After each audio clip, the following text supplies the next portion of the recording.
Was the grand sport and was hatched in Buick Engineering's muscle department. They promised us some excitement when we took delivery of the car, and much of it was caused by this 455 cubic inch high-performance mill under the hood.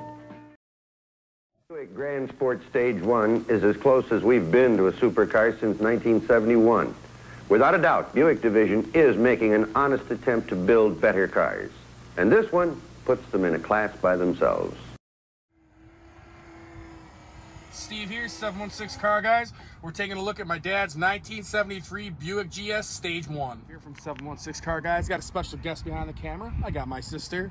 Chris is off doing systems and stereos and demons and 300ZXs, so he couldn't be bothered to help me.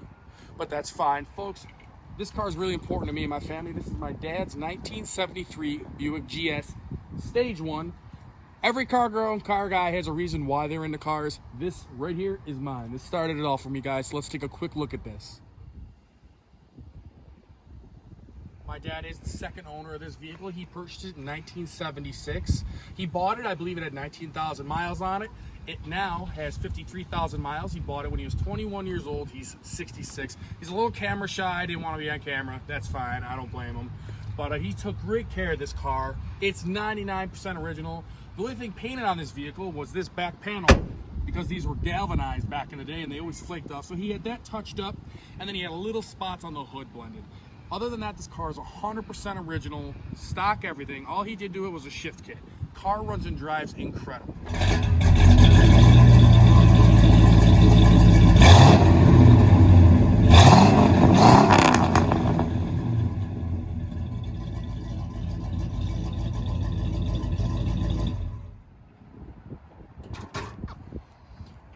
Guys, and under the hood of this 4,200-pound behemoth, we got a 455 big block Stage 1.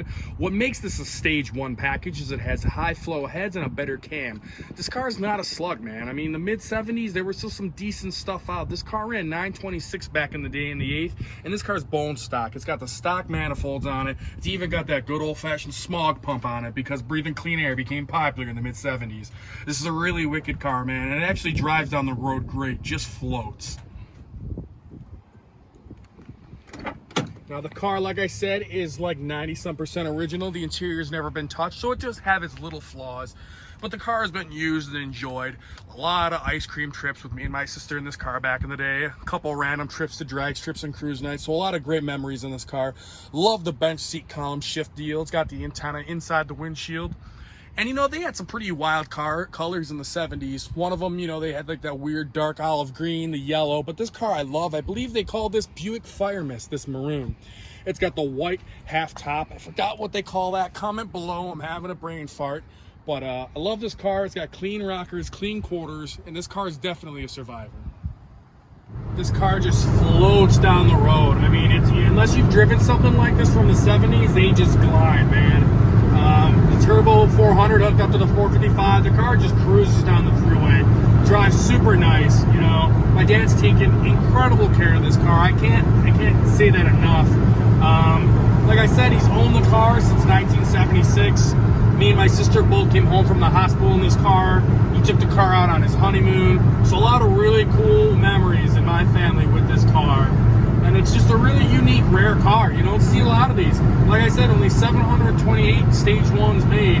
They don't really make a lot of them. I think the first year for Stage 1 was 68. And the last one, I want to say was 74. Might be wrong on that one. But love driving this car. Great cruiser, and it gets out of its own way. That does feel good. The other fun facts about this car, Steve and I, how long have we been friends for? Middle school. I'm not gonna do the math. Like 15 years. We're like 30, yes. So this is the second time I have ever been in this car. So that should explain in 15 years, second time, how often this car's out. Truth be told, I don't have the best reputation with driving stuff nicely. So this is like Ferris Bueller, man. I don't touch this car. And you know, he finally today, I'm like, dude, I want to do a video on your car. It's so rare. It's got a huge place in my heart. And he's like, fine, take it. So this is like a big day for me. So even if this channel doesn't make it, nothing happens, and we're just two losers from Buffalo that played around with a YouTube channel. This is a cool moment to kind of have on camera. I know it's a a little cheesy, but it's pretty cool. For me. I'm surprised he let us both take it out because I would assume he thinks we're gonna like pound on I it. feel like a little kid.